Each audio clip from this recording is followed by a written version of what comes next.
We might as well admit it. Sewing is just plain fun.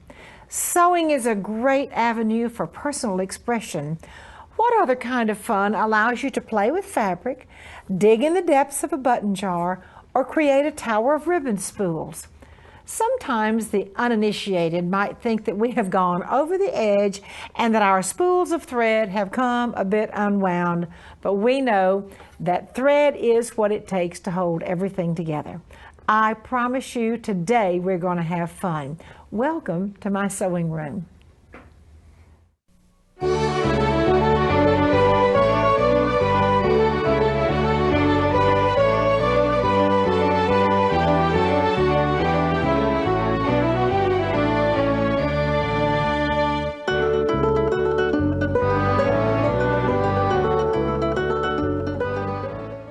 I'm so happy to have as my guest today Patrick Lose. Patrick is the owner of the Patrick Lose Studios, and today he is here with the Warm Company. Patrick, welcome to the show. Thank you. It's good to be here. It's so nice to have you here for the very first time. Very first time. Now, tell us what you're going to do with your wonderful, creative, fun things. Well, I definitely have fun doing what I do.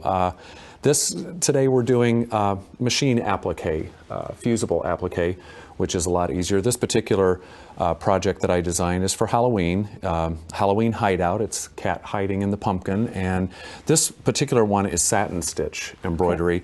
You can tell it's just a tight zigzag, like a buttonhole stitch around fusible appliques. And how you do that is just by taking the paper pattern and your fusible webbing. This particular web has two papers, one on the front and the back, and the webbing is between the two pages. And you just set that over your pattern.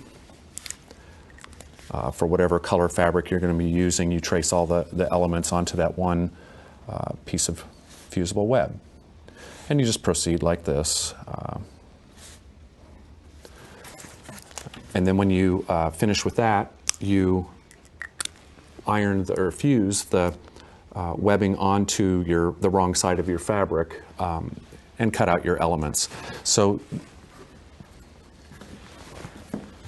basically, after you fuse them all on, of course you don't have your stitching or anything like that, but everything is done on the machine. This is not raw edge applique, it's machine stitched. So in this case, a zigzag stitch, you can use a blanket stitch, or you can even use raw edge applique, but you don't want to do that with this particular one because there are design elements that need to be stitched, and details and things like that. So. Now, what kind of applique did you use? This fun. We talked about fun earlier today. Oh, yeah. What kind of applique did you use on the hearts here, Patrick? This is also satin stitch applique. I use, a fairly narrow satin stitch, like a buttonhole stitch, and close together. And in this particular one, I used threads that coordinated with the fabrics that I was stitching on. So, the fabrics first is fused on and then zigzagged around. And in this case, again, satin stitching. And I noticed you did use a fairly narrow one, which is really pretty. Thank you. Thanks. Oh, now let's just have some more fun. Well, Rudolph table runner. How much fun for Christmas. Thank you. This one is a metallic thread that I used, which is a little trickier sometimes. Are there any particular things you do? I found a product that's great. I believe it's a silicone based metallic. Yeah, it's like an oil almost that you put onto your spool of thread, before you stitch, and then it feeds that thread right through the machine. Put it on the whole spool? Well, it's just a drop or two, that you run down the side of the spool, and then it just, it lubricates the thread basically, so you're not getting breaks and tension problems and things like that. Any particular needle you use for a metallic applique? I haven't. I just use a titanium needle basically, so it's not anything special, really. Well, I like Christmas, so yeah, me too. A lot of fun. And this is absolutely beautiful. Another table runner. Another table runner. I do a lot of table runners. They're very useful, and people. They're small projects. They're sizable. Easy to handle. I use a lot of table runners. Good. That's one of my favorite things. I have a buffet in my dining room as well as the table, and it always makes me happy to put some beautiful. Yeah, that's a great way to decorate. Yeah, for all different seasons. Yes. Patrick, thank you so much. Oh, and you're now welcome. Patrick has some more sewing inspirations for you.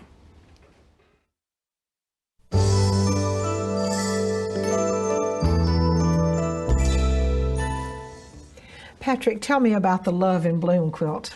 Well, I'm a very visual person. I have an overactive imagination, and just hearing the phrase one day, love and bloom, made me think of this image of I can't wait to show our viewers. The tree with the hearts blooming on it. And again, this is satin stitched detailing on fusible applique, just using a lightweight fusible so that it doesn't become stiff, like a board. I've used different ways to quilt it. There's, here in the background is meandering or stipple quilting. Down here is more straight stitching, channel type quilting. And you've used the straight stitching and the stippling. It's very interesting the way you've chosen it gives the it a quilt. lot of texture. And I love your colors. Now, Patrick, the fabrics, Yeah, I designed all the fabrics in this also. I designed a lot of marbled and textural looking fabrics and along with conversational. That's just fascinating. Thank you. Now, this is just my very favorite. Tell me about this one. This one's called Rub-a-Dub-Dub, and it's a baby in a tub. And although it came first, it reminds me now of my new granddaughter. So this one's special to me. But again, it's the same technique, satin stitch applique, using a buttonhole type stitch, free motion meandering. And plus the channel stitching or the straight stitches. To do the different quilting. And in this one also I tried to match the thread to the fabric so that it didn't jump out too much. I know you and I have really talked about how much we love our grandchildren, so we had a lot of fun. This is so much fun for a new baby and to celebrate the birth of a new baby. That's right. This would be a great grandmother, grandfather gift to give to one of us to celebrate a new baby exactly. too. Patrick, thank you so much. Oh, you're welcome. Thank you. And now I have a home decorating idea or two for you.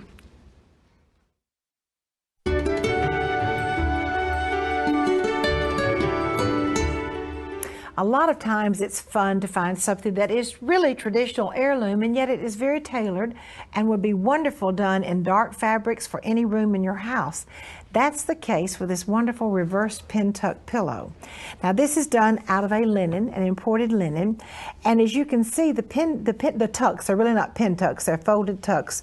They go in one direction and then in the other direction. Now the real interesting part of this pin tuck pillow is that there are little strips of French lace peeking out from underneath each tuck. Let's see exactly how this happens. First thing you do is get your fabric and mark, I think this will be about every 1.5 inches, I believe, and I haven't measured it in the last 2 or 3 minutes, but 1.5 inches. Now I'm going to fold across. The first thing I'm going to do is to press all the way across the pin tucks. Now remember, I just pressed. I did not sew, I just pressed all the way across what is going to be the tuck, and it isn't really a pin tuck. Now, after you press all of the tucks, I'm going to take this very narrow piece of French edging. This happens to be an ecru. I'm going to butt it up to the folded tuck, what will be the tuck. I butt it up and then I straight stitch it down. Straight stitch it down. I've gone all the way across on this one. Straight stitch it down. Now remember, I have not put the tuck in at all. They're just folded. I put the lace all the way across the pillow with the edge of the lace, the edge, the scallopy part, right up against the folded what will be tuck. It's really just a fold now. Now that I have sewn the lace down, the edging down, it's now time for me to fold each one of these tucks and come in and stitch along the fold line of the tuck. Okay, tuck number 1, then I'm going to fold it again and I will stitch the tuck in, thus making folded tucks all the way across the pillow, not just folded, but folded and stitched tucks with that wonderful piece of that little narrow, the little tiny French lace is called baby lace, and this is just the perfect way to use it for a home decorating project. Now you can pretend I have the baby lace on this pillow. I'm going to show you how to do those reverse tucks. You've measured this particular piece and divide it into 4 sections, 1, 2, 3, 4. Okay, I will draw the line from top to bottom and I will hold it down and stitch the tucks going in one direction. I will then run the top stitching on the center part. Those are laying flat the way I originally pressed them in. Then I will pin each one of these back, or you might be able to press it, but probably a pin is a good idea. You're going to pin these back. the next row, and I will run one more row of stitching down, and therefore I have one row, the tucks go one way, the tucks go another way, the tucks go another way. You know, making piping is really a very easy thing to do. And this piping is kind of what I call fat piping. I know when we do smock things, we put little bitty cord in the piping to make baby piping, but this is nice big piping, so you can just use a zipper foot. If you have a piping foot or a cording foot, that's great, but let's just use a zipper foot if you want to. All right, I'm going to get my piece of, this happens to be a piece of bias fabric, and I'm going to put my cording in there, and I will stitch very, very, very close to the cording. Then my piping is finished, and now this pillow is just about ready to be finished. Let me bring it back over here. Okay, I have done my reverse pin tucks. One row, one row, one row, where you can see that little lace just peekabooing right out of there. I'd like to show you the back of this pillow too, because this is my favorite type of pillow back. The little overlap back with a button and a buttonhole. And a lot of my antique pillows have this beautiful finish where there really are 3 little buttons. So I've got to fix my back, folding the piece back and lining it up. Then the piping, the pieces are sandwiched together. The piping is stitched in. Turn it right side out, and you have a wonderful pillow. Now, if your bedroom is pale blue, this will be great, but I can tell you I would love this in a silk dupioni, in chocolate brown, and gold, whatever color. As a matter of fact, my new bedroom is golds and browns, so I'm going to have to do one of these in golds and browns, and it will be so pretty to use the ecru lace. And now I have a beautiful doll dressing technique for you.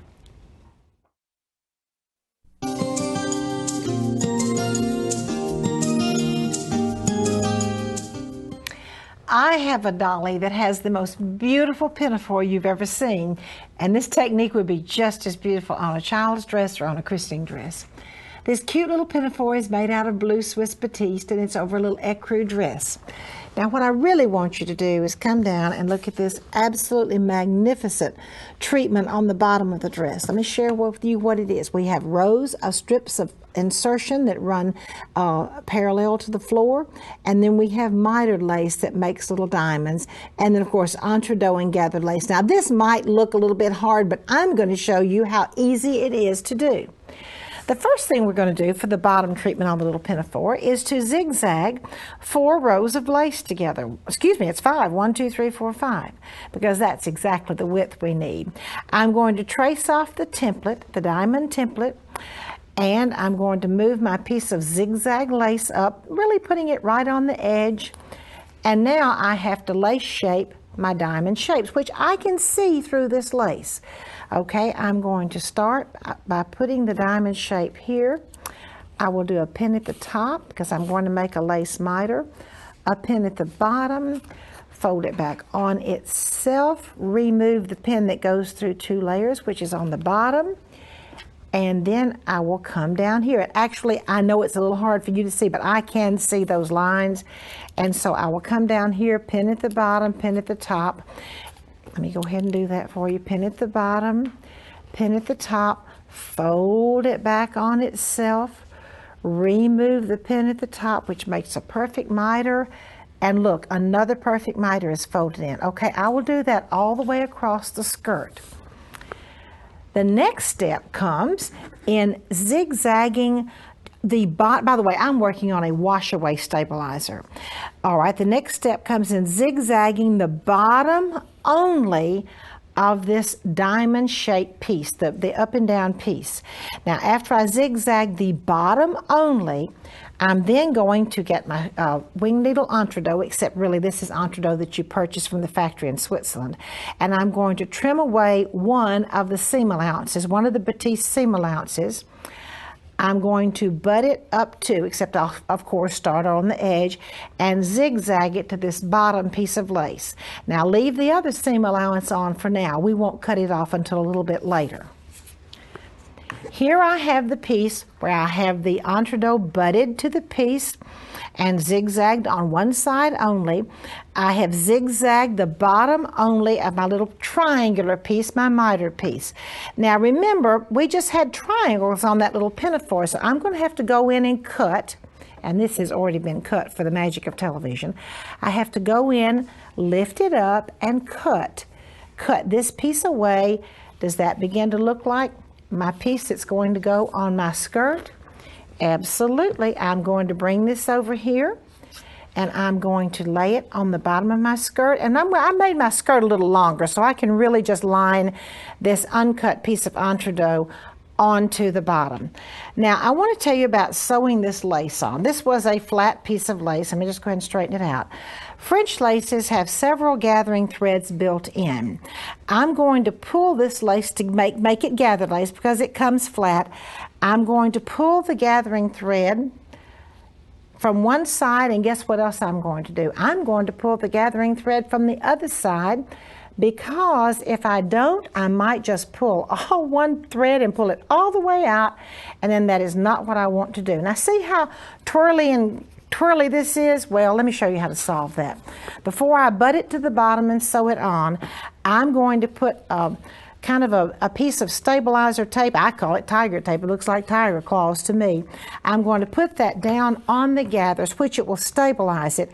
I'm going to cut away before I put this piece of lace up the other side of the entredot, and I'm going to butt it together, and then I'm going to do a pin stitch or just a zigzag if you just have a zigzag. And now then, after I cut away all of this underneath, my skirt is finished. Now, wasn't that easy? Next, I have some hand embroidery for you.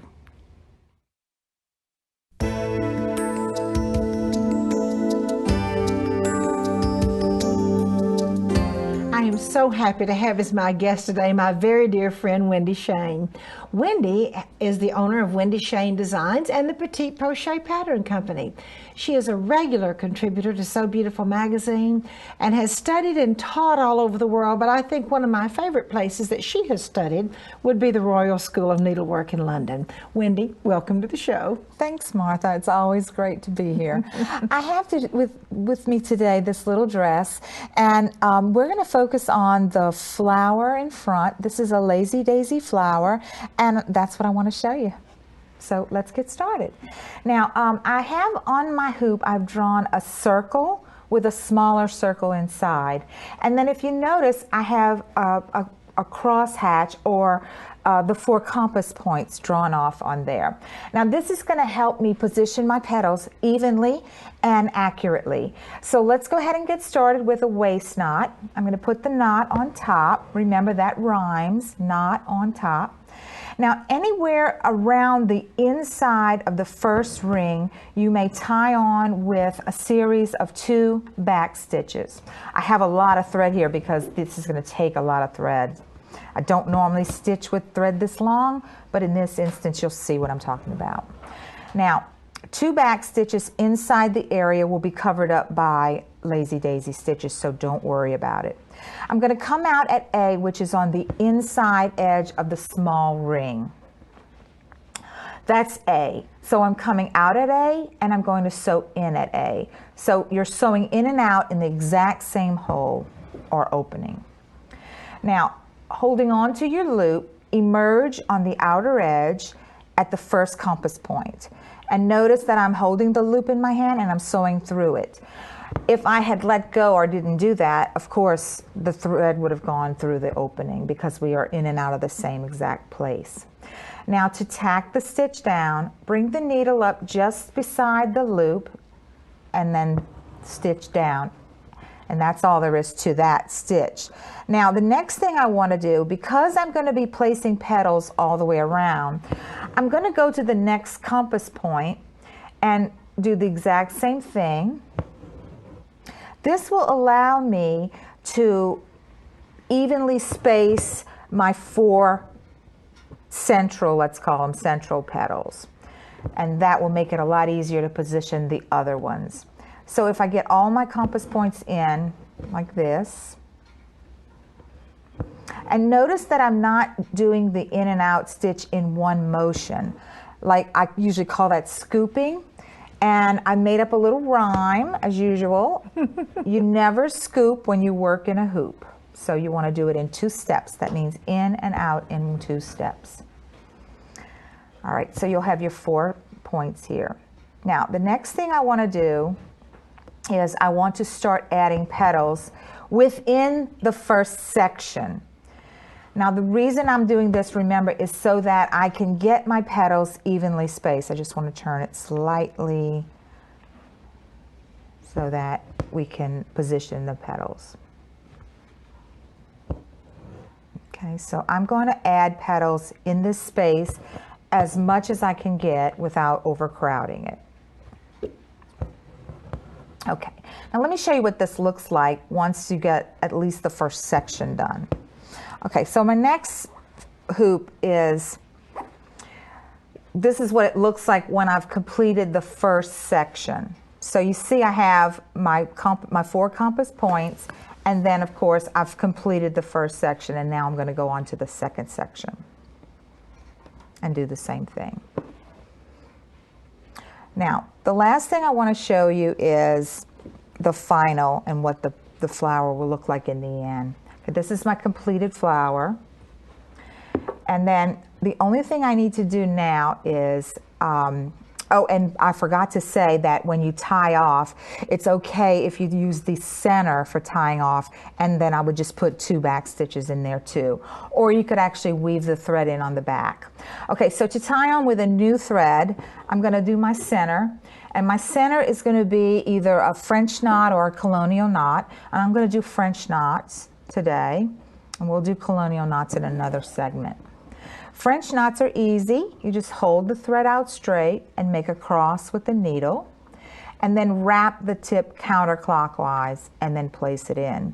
And in our flower, we're only putting 3 in the center.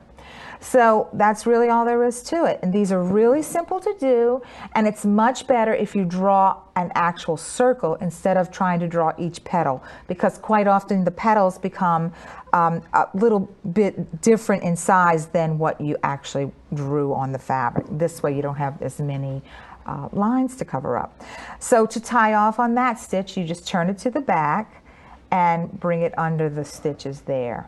So we're not really going to put any elaborate knot on there, because remember, you're going to have a lot of little stitches and it's going to be very secure, Martha. Oh, thank you so much, Wendy. And I just love your beautiful things and your wonderful teaching. Thank you. Thank you. And now won't you join me as I share a piece from my vintage collection with you?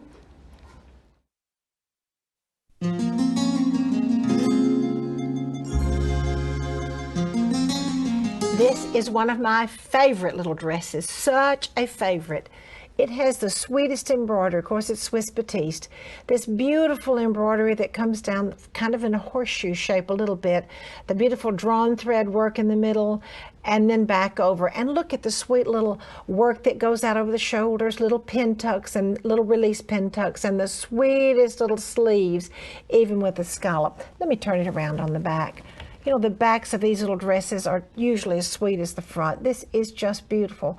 It has the 3 little pearl buttons, and it's so unusual to have a 100-year-old dress with the original buttons, but I believe these are. And then the little release tucks this time, the entredeaux on the bottom, and the little release tucks out on the sleeve, and more embroidery just goes right across the sleeve. Such a precious little dress. For the Sewing from the Heart today, I have a letter from Mary Tassie from Riverton, Wyoming. We have about 100 people who participate in the Meals on Wheels program in our community. My mother, Nancy Tassie, inspired me to make Christmas ornaments for each one of them, since they're homebound and possibly sad and lonely during Christmas. We're making fabric ornaments, machine embroidered with a Christmas design, fused and satin stitched together with the ribbon hanger. Each month we work on the ornaments so they will be finished in time to be delivered early in December.